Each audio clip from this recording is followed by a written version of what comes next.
I'm going to show you a first match played between s0s and Scarlett in Grand Final during Intel Extreme Masters PyeongChang tournament.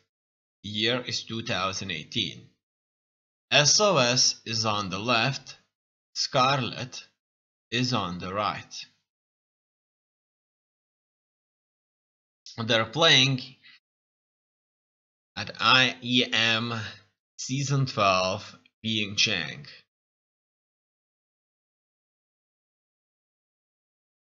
It's the second event of IEM Season 12, which hosts a Starcraft 2 tournament organized by ESL and held in PyeongChang, South Korea. The prize pool is $150,000. It's 4.1.4 PU Legacy of the Void patch. There are 18 players in the playoffs. The brackets.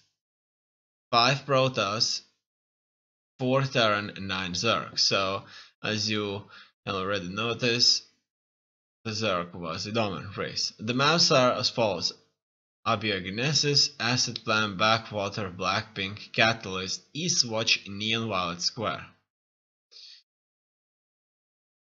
Here you can see the breakdown of these maps. First place gets $50,000, the second place gets $25,000, third, fourth place gets $12,500.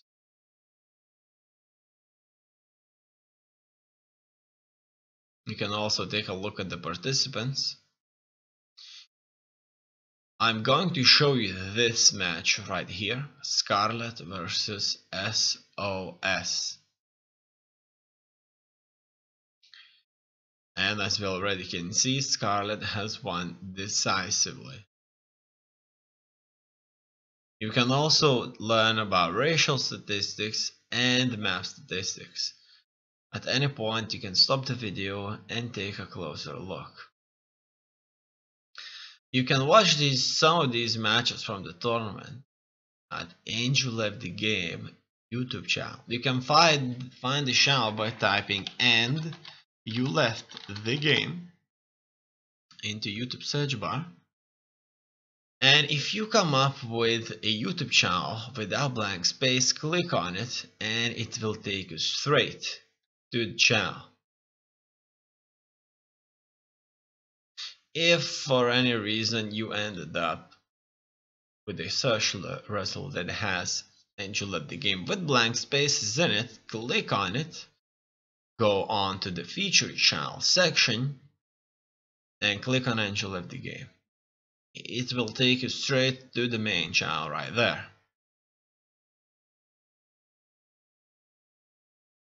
Now that we know about the YouTube channel, the tournament and the match, let's take a closer look at the players. The first player I want to show you is s0s. He's from Korea. He goes by the name of Kim Yo-jin.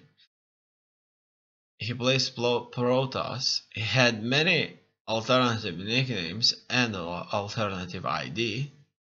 He dates back to 2011. There's quite a bit of information about him out there. At any point you can stop the video and read through this or whatever you like, based on season, year, match.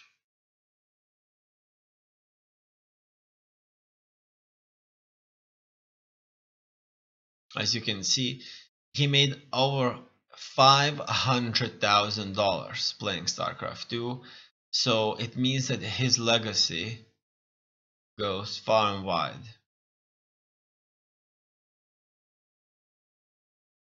You can also learn about his achievements in various tournaments where he made incredible sums of money.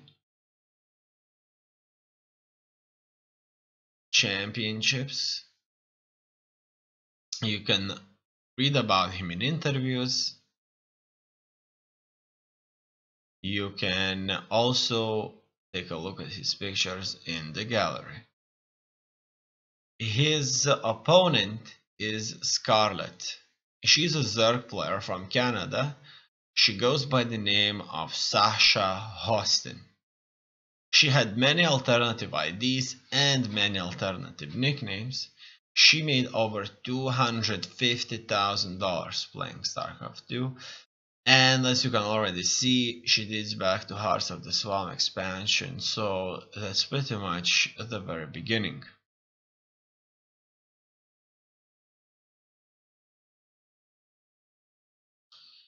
You can learn about her trivias by reading through this. For example, recognized by Guinness Book of World Records as the world's highest earning female professional gamer. However, she is Scarlett, she is a transgender female, so that means she was born a man but decided to be a woman. That's a relatively important thing to know if you know things like on the word from Guinness Book of World Records. You can learn more about her being a transgender female by reading her interviews where she openly admits that. You can also see the breakdown in premier tournaments, major tournaments, minor tournaments, premier team leagues, championships. You can watch matches and the VODs in here and on YouTube. You can read and learn more about her from interviews that date back to 2012, read articles about her, and check out her pictures right here.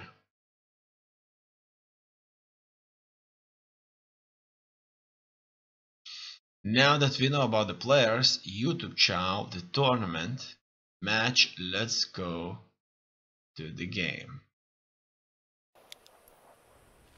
First match, Scarlett versus s0s, and we'll see about the game from Scarlett's perspective. Here we just notice how she has successfully hotkeyed the location, so we know already that she's planning to move towards the east, top east, northeast bases rather than south. And when looking at the map, we see that these bases are close to each other, they're much easier to defend, and that's why Scarlett has decided to go for these bases as her immediate expansions. One drone is being sent south, and the drone that should otherwise start at the second base is in trouble fighting s0s probe here. However, the probe moved away, and when the probe moved away, Scarlett managed to get herself an opportunity to build that second hatchery. Now here we see a very interesting move here. Scarlett decides to create a proxy base at s0s's second base location, and that proxy base is going to block s0s ability to create a quick second command center. In turn, s0s is going to lag behind at least a minute. On the other hand, this may force s0s to go for a quick cheese play, but I'm sure with the almost 2 hatcheries finished, Scarlett, if she does not invest too much into harvesters, can with a relative ease defend some kind of a mild cheese. Now here we see that from destroyed hatchery, Scarlett has managed to once again use that harvester, the drone that initiated the construction or the birth of the first hatchery, into the birth of the second hatchery, and even after that successfully managed to escape, which is probably worth a medal because that has prolonged s0s from building.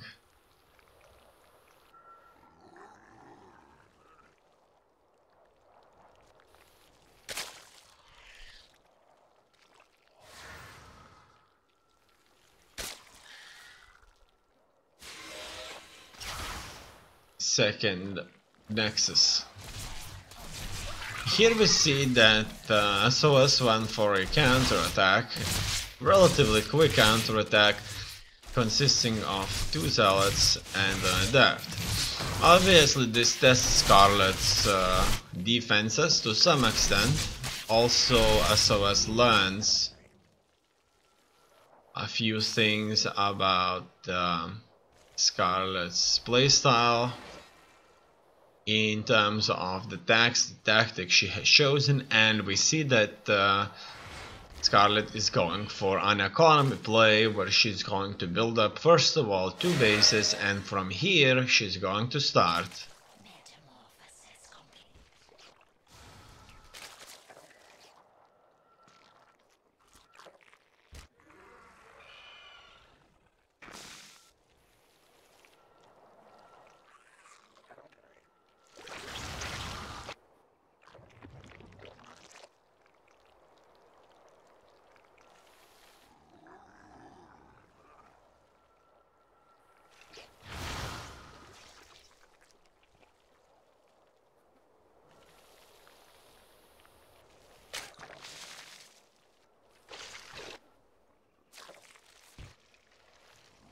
We see more macro play where everything is put in a position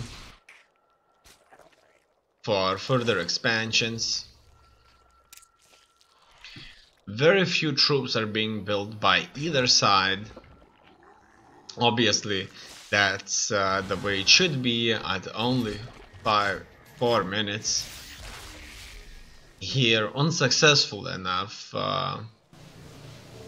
s0s has dropped the bomb and only throws just 3 harvesters instead of a lot more, but that's due to the fact that s0s does not want to lose that oracle. Oracles use energy to attack, and that means they can't attack indefinitely as many other units otherwise would be doing. Here we see that quite a few injects have been injected into the 3rd hatchery. 3 hatcheries for Scarlett. Obviously she is expanding with serious decisiveness, and in turn she is suffering what had to be done, and that's s0s attack. So quite a few adepts here are attacking, however they're not fighting. Obviously they were just running forward while being consistently dealt damage to, and they were dying and are dying consistently too. Once again they're just walking around not shooting, and this just kind of keeps that queen alive for extended periods of time. At the same time the queen's being supported by many zerglings. It looks like this attack is turning out to be a complete disaster for s0s because they couldn't achieve absolutely anything. No drones have died, or nearly no drones have died. Almost no troops have died. Also, I would say very few zerglings or so, no queens. I mean, this was just a complete and absolute disaster. Here we see that Scarlett has been sending her zerglings to scout out these positions over here and see if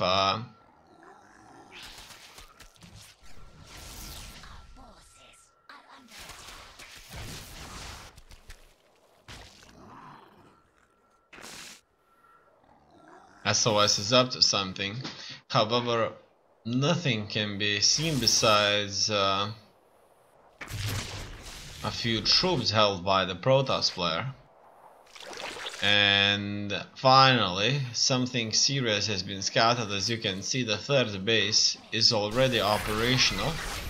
Those force fields have been placed perfectly, trapping some of the links. However, it's unclear if using all that energy at this point was a good idea, because look at that. Scarlett thinks that an attack is imminent, so imminent for her, a good opportunity to do it. So she sends in all those roaches with zerglings, builds ravagers, or morphs ravagers from those roaches. Look at that. Once again, perfect force fields have split Scarlett's forces in two, and at all times keeping part of her troops away. And here we see that s0s has made himself a truly awesome choke point where all those immortals can stop whatever Scarlett can throw at him. However, immortals are extremely expensive units, and there could be a question if s0s is built that many immortals a little bit too early. However, it seems that they just simply cannot quickly enough overpower Zerg Ravagers here, who can also shoot corrosive bile.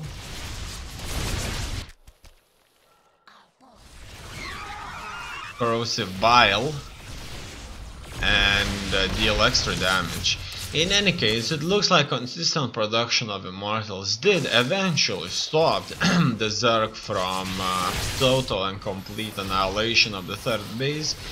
However, Scarlett is consistently sending additional reinforcements. For as long as the third base is denied from mining, Scarlett is going to make a lot more money than s0s does. On the other hand, all those consistent reinforcements of Zerglings that are being wiped out are not helping much either, because that production surplus is very much reduced by consistent Zergling reinforcements on the third base. In any case, it looks like this attack didn't went anywhere, but some of the buildings got destroyed, and the third base for some time was denied. However, many Zergs have died in attempting to do it.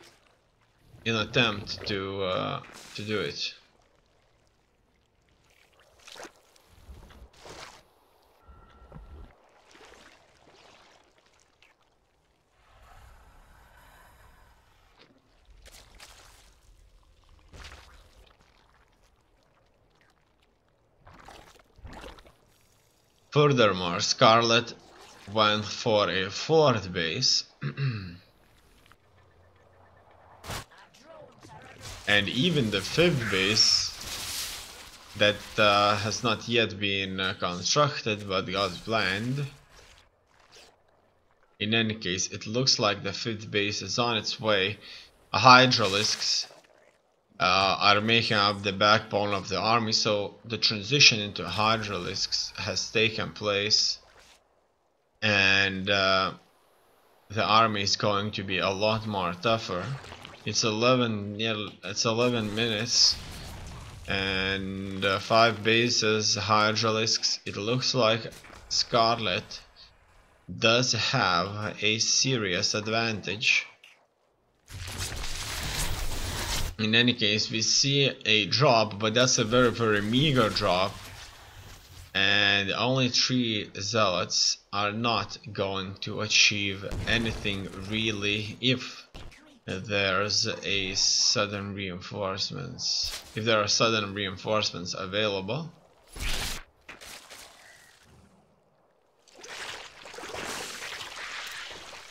Here we can take a look at the breakdown of the army, and s0s has only 6 immortals, 3 archons, 10 zealots, 2 sentries, and 1 warp gate, while Scarlett has 30 Zerglings, 17 Hydralisks, 3 Roaches, 3 Lurkers, 4 Queens, and 2 Ravagers.